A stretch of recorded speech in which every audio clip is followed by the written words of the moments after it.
കേരളത്തിലെ 2-3 ചാനലുകൾക്ക് രാഹുൽ മാങ്കൂട്ടത്തോട് എന്തോ പ്രത്യേകിച്ച് കലിപ്പാണ്. ഞങ്ങളൊക്കെ മലയാളികൾ സാധാരണക്കാർ, അതായത് പാർട്ടി അണികളല്ല, ഇത് സഖാക്കളുടെ കാര്യമല്ല പറയുന്നത്, മറ്റുള്ളവരൊക്കെ കരുതുന്നത് ഒരു കേസിൽ ശിക്ഷിക്കപ്പെട്ടിട്ട് മതി അയാളെ ക്രൂശിക്കുന്നത് എന്നാണ്. കോടതിയാണല്ലോ ന്യായം വിധിക്കുന്നത്. തെളിവുകളും സാക്ഷികളും സാക്ഷിമൊഴികളും ഒക്കെ ഉണ്ടാവും. കുറ്റം ചെയ്തിട്ടുണ്ടെങ്കിൽ എത്ര തന്നെ മറച്ചു പിടിച്ചാലും ആ തെളിവുകൾ അവിടെ ഉണ്ടാവും. ആ തെളിവുകളും സാക്ഷികളും എല്ലാം നിരത്തി വെച്ചുകൊണ്ട് കോടതി ശിക്ഷിക്കട്ടെ, ശിക്ഷിച്ചതിന് ശേഷം നമുക്ക് പിന്നാലെ പോകാം എന്നാണ് നിലപാട്. അങ്ങനെ ഒരു നിലപാടെടുക്കുന്നതിന് കാരണമുണ്ട്. നമ്മളൊക്കെ അത് അനുഭവിച്ചിട്ടാണ്. കുറ്റം ചെയ്യാതെ, ചെയ്ത കുറ്റം എന്താണെന്ന് അറിയാതെ ജയിലിൽ പോയിട്ടുള്ളത് കൊണ്ടും ജയിലിലെ ആ ഒരു സുഖം എന്താണെന്ന് അറിഞ്ഞിട്ടുള്ളത് കൊണ്ടും ഒക്കെയാണ്. ഈ ചീത്ത വിളിക്കുന്നവരും സൈബർ ഇടങ്ങളിൽ നിന്ന് തെറി വിളിക്കുന്നവരും ഒക്കെ ഉണ്ടല്ലോ, അവരാരും ഈ സുഖം അറിഞ്ഞിട്ടില്ല. ഒരിക്കലെങ്കിലും അത്തരത്തിലൊരു സുഖം അറിഞ്ഞവർ സോഷ്യൽ മീഡിയയിലായാലും മറ്റിടങ്ങളിലായാലും ഇത്തരത്തിലിരുന്ന് തെറി വിളിക്കുകയുമില്ല. അനാവശ്യമായി ആരെങ്കിലും ജയിലിലേക്ക് പറഞ്ഞയക്കണമെന്ന് പോലും ആഗ്രഹിക്കില്ല. അത് ഏത് നേതാവായാലും ഏത് പാർട്ടിക്കാരനായാലും ആരായാലും സഖാവായാലും അത് തന്നെ. അതായത് എന്റെ ഫേസ്ബുക്കിലും യൂട്യൂബിലും ഒക്കെ എന്റെ വീഡിയോ താഴെ എന്നെ തെറി വിളിച്ചുകൊണ്ടിരിക്കുന്ന സഖാക്കളുടെ കാര്യം അടക്കമാണ്. അതുകൊണ്ടാണ് ഞാൻ അവരൊന്നും പറയാത്തത്. കാരണം അവർക്ക് ആ കഥ അറിയില്ല, വസ്തു അറിയില്ല.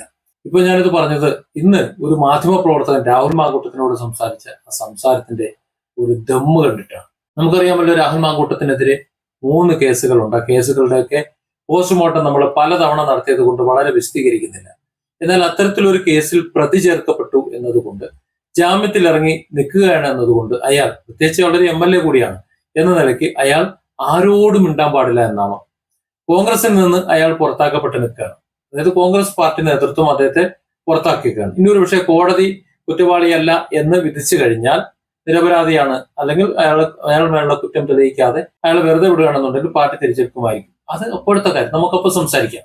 പക്ഷെ അതുവരെ അയാൾ ആരോടും ഒന്നും മിണ്ടരുത് എന്നാണോ പറയുന്നത്. തന്റെ എതിർ പാർട്ടിയിലെ ഏതെങ്കിലും സുഹൃത്തിനെ കണ്ടു കഴിഞ്ഞാൽ മിണ്ടാൻ പാടില്ല. തന്റെ പാർട്ടിയിലെ തന്നെ മുൻ സഹപ്രവർത്തകരെ കണ്ടു കഴിഞ്ഞാൽ മിണ്ടാൻ പാടില്ല. അല്ലെങ്കിൽ ആരോടും മിണ്ടാതെ ഒറ്റയ്ക്ക് എവിടെയെങ്കിലും ഇരിക്കണമെന്നാണോ പറയുന്നത്. കഴിഞ്ഞ ദിവസം ചാണ്ടി ഉമ്മൻ ചെയ്തത് നമുക്കറിയാമല്ലോ. അദ്ദേഹത്തിന്റെ ഓഫീസിന് മുന്നിൽ പ്രകടനം നടത്തി അദ്ദേഹത്തെ എതിർക്കാൻ വന്നവർക്കിടയിലേക്ക് ചാണ്ടി ഉമ്മൻ ഇറങ്ങിച്ചെന്നപ്പോ അതിൽ സൗഹൃദ അന്തരീക്ഷമുള്ള കുറെ അധികം BJP ആൾക്കാരുണ്ടായിരുന്നു. അവർ അദ്ദേഹവുമായിട്ട് സൗഹൃദം പങ്കുവച്ചു. എന്നാൽ അതിനുശേഷവും അദ്ദേഹത്തിന്റെ പ്രവൃത്തിയെയും അതുപോലെ അദ്ദേഹത്തിന്റെ ഭരണത്തെയും, MLA എന്ന നിലയിൽ അദ്ദേഹത്തിന്റെ മണ്ഡലം ഭരിക്കുന്നുണ്ടല്ലോ, ആ ഭരണത്തെയും ഒക്കെ നിശ്ചിതമായി വിമർശിച്ചുകൊണ്ട് പ്രതിഷേധം രേഖപ്പെടുത്തി തന്നെയാണ് അവർ പോയത്. അവരുടെ ഭരണപരമായുള്ള പ്രതിഷേധവും മറ്റു കാര്യങ്ങളും എല്ലാം അവിടെ നിൽക്കും. ഇവിടെ കോൺഗ്രസ് എന്ന് പറയുന്നത് ഒരു പാർട്ടിയാണ്. ആ പാർട്ടിയാണ് രാഹുൽ മാങ്കൂട്ടത്തിനെ പാർട്ടിയിൽ നിന്ന് പുറത്താക്കിയിട്ടുള്ളത്. എന്നാൽ അതിൽ VD സതീശൻ അടക്കമുള്ള അതിനകത്തുള്ള MP-മാരും MLA-മാരും സാധാ പ്രവർത്തകരും മറ്റുള്ളവരുമെല്ലാം അദ്ദേഹത്തിന്റെ സുഹൃത്തുക്കളും അറിയാവുന്നവരും അടുത്തറിയുന്നവരും ഒക്കെ തന്നെയാണ്. അദ്ദേഹം ഉള്ളിടത്തോ അല്ലെങ്കിൽ മറ്റുള്ളവരുള്ളിടത്തോ ഒരുപക്ഷെ എത്തിപ്പെടുകയാണെന്നുണ്ടെങ്കിൽ സ്വാഭാവികമായിട്ടും അവർ പരസ്പരം കണ്ടുവെന്നും സംസാരിച്ചെന്നും വരും. അങ്ങനെ മിണ്ടാനും സംസാരിക്കാനും പാടില്ല എന്ന് എവിടെയെങ്കിലും നിയമമല്ല ഉണ്ടോ? ഇനി ഒന്നും വേണ്ട, ഈ കാണുന്ന ചിത്രം ഒന്ന് നോക്ക്. നിയമസഭയിൽ പ്രതിപക്ഷ നേതാവ് VD സതീശൻ എങ്ങനെയാണ് പിണറായി വിജയനെ വിമർശിക്കുന്നത്, അല്ലെങ്കിൽ എങ്ങനെയാണ് അദ്ദേഹത്തെ അഭിസംബോധന ചെയ്യുന്നത്? നേരെ തിരിച്ചും അങ്ങനെ തന്നെയല്ലേ. എന്നാൽ ഈ കാണുന്ന ചിത്രം കണ്ടിട്ട് നിങ്ങൾക്ക് എന്തു തോന്നുന്നു? അങ്ങനെയാണെങ്കിൽ പുറത്തവർ അടികൂടിക്കൊണ്ട് നടക്കണ്ടേ? ഏത് രീതിയിലും തല്ലുകൂടി, എപ്പോഴും തല്ലുകൂടി അണികളുടെ മുന്നിൽ കണ്ണിൽ പൊടിയിട്ട് നടക്കേണ്ടവരല്ലേ അവർ? അത് അത്തരത്തിൽ മതി. രാഷ്ട്രീയമായി അവർ നേരിടേണ്ട സമയത്ത് രാഷ്ട്രീയമായി നേരിടുക, ഭരണപരമായിട്ട് അവർക്ക് ഈരിയും പാമ്പുമായി നിൽക്കുക. എന്നാൽ അതേസമയം തന്നെ സൗഹൃദപരമായിട്ട് നിൽക്കേണ്ടി വന്നാൽ 2 വ്യക്തികൾ എന്ന നിലയിൽ സൗഹൃദപരമായി തന്നെ നിൽക്കുക എന്നുള്ളത് ഏത് രാഷ്ട്രീയ പാർട്ടിയുടെയും ആരുടെയും ഉദ്ദേശം അത് തന്നെയാണ്. അത് തന്നെയാണ് മനുഷ്യർ എന്നുള്ളതിന്റെ ഏറ്റവും വലിയ തെളിവ്. ഇവിടെ രാഹുൽ മാങ്കൂട്ടം കോൺഗ്രസിലെ നിലവിലെ MP-യെ കണ്ടതാണ് ഇപ്പോഴത്തെ പ്രശ്നം. അല്ലെങ്കിൽ രാഹുൽ മാങ്കൂട്ടവും MP-യും കൂടി ഒരു സ്ഥലത്ത് നിന്ന് ചായ കുടിച്ചതാണ് പ്രശ്നം. ഏതായാലും നമ്മുടെ മാധ്യമ പ്രവർത്തകൻ 24-ന്റെ കൂടിയാണ് എന്ന് മനസ്സിലാക്കണം. അവർക്ക് എങ്ങനെയെങ്കിലും കുത്തിപ്പൊക്കിയിട്ട് വീണ്ടും ഇദ്ദേഹത്തിന്റെ ജാമ്യം റദ്ദാക്കപ്പെട്ട് അങ്ങോട്ട് പോകണമെന്നൊക്കെയാണ് ആഗ്രഹിക്കുന്നത്. ജയിലിലൊക്കെ ഒന്ന് പോകണം എന്നൊക്കെയാണ് ആഗ്രഹിക്കുന്നത്. ആ ആഗ്രഹത്തിന് എന്തായാലും നിന്നുകൊടുക്കാൻ രാഹുൽ മാങ്കൂട്ടത്തിന് തൽക്കാലം പറ്റില്ലെന്ന് അദ്ദേഹം തീരുമാനിച്ചു. പിന്നെ മാധ്യമങ്ങളോട് സംസാരിക്കുമ്പോൾ രാഹുൽ മാങ്കൂട്ടം ഇപ്പോൾ കുറച്ച് സൂക്ഷ്മത പാലിക്കുന്നുണ്ട്. അവരുടെ യഥാർത്ഥ സ്വഭാവം എന്താണെന്ന് മനസ്സിലാക്കുന്നുണ്ട്. രാഹുൽ മാങ്കൂട്ടം എന്നല്ല ആരും ഈ മാധ്യമങ്ങൾക്ക്, മാധ്യമങ്ങൾക്ക് വെറും വാർത്ത മാത്രമാണ്. കേസിൽ നിരപരാധിയാണെന്നോ അല്ലെങ്കിൽ നിരപരാധിയാക്കണമെന്നോ അല്ലെങ്കിൽ ശിക്ഷിക്കപ്പെടണമെന്നോ ഒന്നും അവർക്ക് ആവശ്യമൊന്നുമില്ല. അവരെ സംബന്ധിച്ചിടത്തോളം ഒരു കണ്ടന്റ്, ആ കണ്ടന്റ് ആകാൻ വേണ്ടി ഏത് നിലയിലും അവർ പെരുമാറും, എങ്ങനെയും കുത്തിയിളക്കും. എന്നാലും രാഹുൽ മാങ്കൂട്ടത്തിനെ വളരെ നല്ല രീതിയിലൊന്ന് കുത്തിയിളക്കാൻ നോക്കി. പക്ഷെ രാഹുൽ വീണില്ല. രാഹുൽ മാങ്കൂട്ടത്തിനെ 24-ലെ റിപ്പോർട്ട് കുത്തിയിളക്കിയതും രാഹുൽ കൊടുത്തിട്ടുള്ളതായി മറുപടി ഒന്ന് നോക്ക്. എത്ര പക്വമായാണ്, എത്ര പാകമായിട്ടാണ് രാഹുൽ മാങ്കൂട്ടത്തിൽ സംസാരിക്കുന്നത്. എങ്ങനെയാണ് 24-ന്റെ ആ റിപ്പോർട്ടർ ഊശിയായി പോയതെന്ന്? രാവിലെ ഇപ്പൊ എം പിയുമായിട്ട് കൂടിക്കാഴ്ച നടത്തുന്നു. കൂടിക്കാഴ്ചയാണോ? അപ്പൊ നമ്മൾ തമ്മിൽ കാണുന്നതിന് എന്തെങ്കിലും രാഷ്ട്രീയ പ്രാധാന്യമുണ്ടോ? അങ്ങനെയല്ലോ. വി കെ ശ്രീകണ്ഠൻ എം പിയുമായിട്ട് പാലക്കാടിന്റെ എം എൽ എ കൂടിക്കാഴ്ച നടത്തുകയാണ്. കോൺഗ്രസിനെ പുറത്താക്കപ്പെട്ട ആളാണ്. പാലക്കാടിന്റെ എം പിയെ കാണുമ്പോൾ പാലക്കാടിന്റെ എം എൽ എക്ക് സംസാരിക്കാൻ പാടില്ലേ? കോൺഗ്രസിൽ നിന്ന് പുറത്താക്കപ്പെട്ട ആളാണ്. പുറത്താക്കി എന്ന് പറഞ്ഞപ്പോ കോൺഗ്രസിന്റെ ഒരു നേതാവിനെ കണ്ടാൽ നമ്മൾ സംസാരിക്കണമല്ലോ അല്ലേ? ഇപ്പൊ CPM നേതാവിനെ കണ്ടാൽ സംസാരിക്കണ്ടേ? BJP നേതാവിനെ കണ്ടാൽ സംസാരിക്കണ്ടേ? നമ്മൾ പരിചയക്കാരല്ലേ? നിങ്ങളിങ്ങനെ ഈ ഇത്ര വാർത്താ ദാരിദ്ര്യം കേരളത്തിലുണ്ടോ? വാർത്താ ദാരിദ്ര്യമല്ല. പുതുയുഗ യാത്ര കടന്നു പോകുന്ന സമയത്താണ് V K Sreekandan M P ഈ ജില്ലയിൽ വരുന്നത്. ഇന്ന് കൊല്ലത്തേക്ക് പോവുകയാണ്. മറ്റാരും കാണാതെ ഹോട്ടലിൽ നിന്ന് കൂടിക്കാഴ്ച നടത്തുമ്പോൾ അത് രഹസ്യ കൂടിക്കാഴ്ച തന്നെയാണ് വ്യാഖ്യാനിക്കപ്പെടുക. അതെങ്ങനെയാണ് രഹസ്യ കൂടിക്കാഴ്ചയാവുന്നത്? ഒരു ഹോട്ടലിന്റെ റെസ്റ്റോറന്റിൽ ഇരുന്ന് കാണുന്നതിനെ നിങ്ങൾ എങ്ങനെയാണ് രഹസ്യ കൂടിക്കാഴ്ച എന്ന് പറയുന്നത്? എങ്ങനെയാ?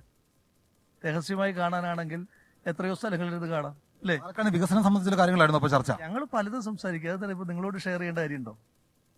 ഇപ്പം നിങ്ങളും അദ്ദേഹവും കൂടെ ഞാൻ വരുമ്പോൾ സംസാരിച്ചുകൊണ്ടിരിക്കുകയാണ്. നിങ്ങളെന്താ സംസാരിച്ചതെന്ന് ഞാൻ നിങ്ങളോട് ചോദിക്കേണ്ട കാര്യമുണ്ടോ? നിങ്ങൾ ജനപ്രതിനിധിയാണ്. ജനപ്രതിനിധികളാണെങ്കിൽ തമ്മിൽ സംസാരിക്കുന്നത് എന്താണ് നിങ്ങളോട് പറയേണ്ട കാര്യമുണ്ടോ? നിങ്ങളോട് പറയേണ്ടത് മാധ്യമ സമ്മേളനം നടത്തി നമ്മൾ പറയും. കോൺഗ്രസ് നേതൃത്വത്തിൽ നിന്ന് പുറത്താക്കപ്പെട്ട ഒരാൾ കോൺഗ്രസിന്റെ തന്നെ മുതിർന്ന നേതാവായിട്ടുള്ള പുതിയ യാത്രയുടെ പ്രധാനപ്പെട്ട ജാതിൽ അംഗമായിട്ടുള്ളവരെ നേരിട്ട് കാണുകയാണ്. അതും മറ്റു നേതാക്കളില്ലാത്ത രീതി. അതൊക്കെ നിങ്ങളല്ലേ ക്ലബ് ചെയ്തേ? നിങ്ങൾ ക്ലബ് ചെയ്ത കാര്യങ്ങളല്ലേ? നിങ്ങൾ കാണുന്ന കാഴ്ചകളാണ്. നിങ്ങൾ ക്ലബ് ചെയ്ത കാര്യങ്ങളല്ലേ? കാണുന്ന കാഴ്ചകളാണ്. ഞങ്ങൾ കണ്ട രീതി എന്ന് പറഞ്ഞാൽ, എൻ്റെ നാട്ടിൽ ഒരു ഹോട്ടലിൽ ഞാൻ ഭക്ഷണം കഴിക്കാനായിട്ട് വരുന്നു. അവിടെ ശ്രീ വി കെ ശ്രീകണ്ഠൻ ഇരിക്കുന്നു. ശ്രീ വി കെ ശ്രീകണ്ഠൻ ഇരിക്കുമ്പോൾ ആ ടേബിളിൽ ഞാൻ പോയിരിക്കുന്നു. ഞങ്ങൾ തമ്മിൽ വർത്തമാനം പറയുന്നു. കുറേ നേരം സംസാരിച്ചു. അത്ര നിഷ്കളങ്കമായിട്ട് കാണാൻ കഴിയുന്നതല്ലോ രാഹുൽ. നിങ്ങൾ കളങ്കമായി കണ്ടോളൂ. അതെന്റെ പരാതിയല്ല, എന്റെ വിഷയമല്ല. നിങ്ങൾ എങ്ങനെ കാണണം എന്നുള്ളത് ഞാനാണോ തീരുമാനിക്കേണ്ടത്? ഞങ്ങൾ എന്താ സംസാരിച്ചത് നിങ്ങൾ തീരുമാനിക്കേണ്ട അല്ലേ? രാഹുലും വികസനം സംസാരിക്കുമ്പോൾ സ്വാഭാവികമായിട്ടും അത് പാലക്കാടിന്റെ വികസനം മാത്രമായിരിക്കില്ല, രാഷ്ട്രീയം സംസാരിക്കില്ലേ? ഞങ്ങൾ രാഷ്ട്രീയം സംസാരിച്ചില്ല എന്ന് ഞാൻ പറഞ്ഞു. രാഷ്ട്രീയം സംസാരിക്കുമായിരിക്കും, വികസനം സംസാരിക്കുമായിരിക്കും, കുടുംബകാര്യങ്ങൾ സംസാരിക്കുമായിരിക്കും. അതൊക്കെ എന്തിനാ നിങ്ങളോട് വിശദീകരിക്കുന്നത്? എന്തിനാണ്? രാഹുലിന്റെ രാഷ്ട്രീയ ഭാവിയെ സംബന്ധിച്ചുകൊണ്ട് കോൺഗ്രസ് ഇപ്പോഴും യാതൊരു മറുപടിയും പറയാത്തൊരു സാഹചര്യമാണ്. അതിനിടയിലാണ് ഈ കൂടിക്കാഴ്ച എന്നുള്ളതാണ് അതിന്റെ പ്രാധാന്യം വർദ്ധിപ്പിക്കുന്നത്. എന്റെ ഭാവിയെ പറ്റി വല്ലാതെ ഉത്കണ്ഠ നിങ്ങൾക്ക് വേണ്ടാന്നേ. എന്റെ ഭാവിയെ പറ്റിയിട്ടുള്ള ഉത്കണ്ഠ നിങ്ങൾക്ക് വേണ്ട. ഞങ്ങൾ പരിചയക്കാരായിട്ടുള്ള രണ്ട് ആളുകൾ കാണുമ്പോൾ പലതും സംസാരിക്കും. ഇനിയും പോട്ടെ, ശ്രീ വി കെ ശ്രീകണ്ഠൻ ഇവിടെ ഉണ്ടെന്ന് അറിഞ്ഞിട്ട് ഞാൻ വന്നതാണെന്ന് വിചാരിച്ചു. അതിനെന്താ തെറ്റെന്താ? ഇതിൽ തെറ്റുണ്ടോ? എനിക്ക് പരിചയമുള്ള ഒരാള് എന്റെ നാട്ടിൽ വരുമ്പോ അല്ലേ, പാർട്ടിയിൽ നിന്ന് പുറത്താക്കിയെന്ന് പറഞ്ഞ് വ്യക്തിപരമായ ബന്ധങ്ങളിൽ നിന്ന് പുറത്താക്കിയിട്ടുണ്ടോ? അപ്പുറത്തേക്ക് വ്യക്തിപരമായ ബന്ധങ്ങൾ ഉണ്ടാവും. പക്ഷേ അടുത്ത നിയമസഭാ തെരഞ്ഞെടുപ്പ് വരാൻ പോവുകയാണ്. ആ സമയത്ത് ഒരു സ്ഥാനാർത്ഥിയെ സംബന്ധിച്ച കാര്യങ്ങൾ ചർച്ചയാകാതിരിക്കുമോ? അതൊക്കെ എന്തിനാ ചർച്ച ചെയ്തേന്ന്? വിഷയങ്ങൾ അതൊക്കെ എന്തിനാ ചർച്ച ചെയ്യുന്നത്? അതൊക്കെ എന്തിനാ ചർച്ച ചെയ്യപ്പെടുന്ന കാര്യം? ഇപ്പം കോൺഗ്രസിൽ നിന്ന് പുറത്താക്കപ്പെട്ട എനിക്ക് ഞാൻ മത്സരിക്കണോ വേണ്ടായോ എന്ന് കോൺഗ്രസിന്റെ എം പി ആയിരിക്കുന്ന ഒരാളോട് സംസാരിക്കേണ്ട കാര്യമുണ്ടോ? അദ്ദേഹത്തിന് എന്നോട് എന്തെങ്കിലും സംസാരിക്കാൻ കഴിയുമോ?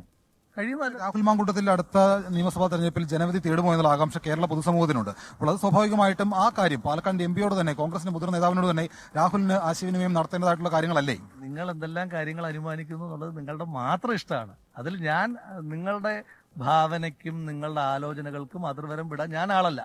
ഞങ്ങൾ എന്താ സംസാരിച്ചതെന്ന് വെച്ചാൽ, ഞങ്ങൾ രണ്ട് പരിചയക്കാരായിട്ടുള്ള ആളുകൾ, ഞാൻ എൻ്റെ ജ്യേഷ്ഠ സഹോദരനെ പോലെ കാണുന്ന ഒരാൾ, അദ്ദേഹത്തെ കണ്ടു, സംസാരിച്ചു, ദീർഘനേരം സംസാരിച്ചു. അങ്ങനെയാണെങ്കിൽ അടൂർ പ്രകാശ് KPC പ്രസിഡന്റ്, പ്രതിപക്ഷ നേതാവ് അടക്കമുള്ള ആളുകളെ കൂടി കാണണ്ടേ? അവിചാരിതമായി കാണുന്നതിന് എന്തിനാ എല്ലാവരും കൂടെ കാണുന്നത്? ഇപ്പൊ രാഷ്ട്രീയ ലക്ഷ്യം വെച്ചിട്ടാണെങ്കിൽ എല്ലാവരും കാണണം. ഇപ്പൊ ഇവിടെ ഈ ഹോട്ടലിൽ ഇപ്പോൾ ഭക്ഷണം കഴിച്ചുകൊണ്ടിരിക്കുമ്പോൾ പ്രതിപക്ഷ നേതാവായിരിക്കുന്നെങ്കിൽ ഞാൻ അദ്ദേഹത്തെ പോയി വിഷ് ചെയ്യും, അദ്ദേഹത്തോട് സംസാരിക്കും. അദ്ദേഹം നമുക്കറിയാം പെരുന്നയിൽ ഒറ്റ കാര്യം, അദ്ദേഹം എന്നോട് സംസാരിക്കാതിരിക്കൂ. ഇപ്പൊ ഇവിടെ CPM ഒരു മന്ത്രി ഇരിക്കുകയാണെന്ന് വിചാരിച്ചു. CPM ഒരു മന്ത്രി ഇരിക്കുമ്പോൾ അദ്ദേഹം എന്റെ പരിചയക്കാരനാണെങ്കിൽ ഞാൻ പോയി സംസാരിക്കില്ലേ? ഓക്കെയാണ്. പക്ഷേ പെരുന്നയിൽ വെച്ച് രാഹുൽ മാങ്കൂട്ടത്തിൽ കണ്ടപ്പോൾ രമേശ് ചെന്നിത്തലടക്കം മുഖം തരാതെ പോയൊരു കാര്യമുണ്ട്. അങ്ങനെ മുതിർന്ന നേതാക്കളടക്കം രാഹുലിനെ പെരുന്നയിൽ വെച്ച് കണ്ട് മുഖം തരാതെ പോയ സാഹചര്യത്തിലാണ് ഈ കൂടിക്കാഴ്ച എന്നുള്ളത് പ്രാധാന്യമുള്ള കാര്യമല്ലേ? പറ്റിയിട്ടുള്ള വളരെ വിശദമായി ശ്രീ രമേശ് ചെന്നിത്തല ഞാനും പറഞ്ഞിട്ടുണ്ട്. പെരുന്നയിൽ വെച്ച് തന്നെ ശ്രീ രമേശ് ചെന്നിത്തലയും ഞാനും തമ്മിൽ സംസാരിക്കുന്ന വിഷ്വൽസ് നിങ്ങളുടെ കയ്യിലുണ്ട്. അദ്ദേഹം കടന്നു പോകുമ്പോൾ എന്നെ കാണാതെ അദ്ദേഹം കടന്നു പോകുന്നതിന്റെ ഒരു വിഷ്വൽ വെച്ചിട്ട് നിങ്ങൾ വാർത്ത ഉണ്ടാക്കുന്നതിന് ഞാൻ റെസ്പോൺസിബിൾ അല്ലല്ലോ. I am not responsible for your newses. വാർത്തകൾ ജനങ്ങളോട് ജനപ്രതിനിധിക്ക് ഉത്തരവാദിത്തമുണ്ട്. ജനങ്ങളോട് ജനപ്രതിനിധിക്ക് ഉത്തരവാദിത്തം ഉള്ളതുകൊണ്ടാണ് എന്നാ പിന്നെ നിങ്ങൾ മുഴുവൻ വിഷ്വൽസ് കൊടുക്കൂ. ശ്രീ രമേശ് ചെന്നിത്തല എന്നോട് സംസാരിച്ച വിഷ്വൽ കൊടുക്കൂ. കഴിഞ്ഞ ദിവസവും ശ്രീ രമേശ് ചെന്നിത്തലയുടെ ഒരു അഭിമുഖം ഞാൻ കണ്ടതാണ്. അതിനകത്ത് അദ്ദേഹം വളരെ അതിനപ്പുറത്തേക്ക് മറ്റൊരു കാര്യം, ഈ പറയുന്ന അതിജീവിതയുമായി ബന്ധപ്പെട്ട കാര്യങ്ങളടക്കം സജീവമായിട്ട് നിൽക്കുകയാണ്. ജാമ്യ വ്യവസ്ഥ ലംഘിച്ചുകൊണ്ട് രാഹുൽ അതിജീവമായിട്ട് ഫോണിൽ വീണ്ടും വാട്സാപ്പിൽ നിരന്തരം ബന്ധപ്പെടാൻ ശ്രമിച്ചിരുന്നു. എന്തിനാണ് വീണ്ടും അങ്ങനെ ശ്രമിക്കുന്നത്? അത് നിങ്ങളുടെ വാർത്തയല്ലേ? കോടതിയിൽ പറഞ്ഞ കാര്യങ്ങളാണ്. ബാക്കി കോടതി പറയാന്നേ, വാർത്തയല്ലേ? നിങ്ങൾ നിരന്തരമായി ബന്ധപ്പെടാൻ ശ്രമിച്ചു എന്നൊക്കെ നിങ്ങളുടെ വാർത്തയല്ല. നമ്മൾ മെനയുന്ന വാർത്തകളല്ല രാഹുൽ. ശരി. Different angles. Don't forget to subscribe and support this channel.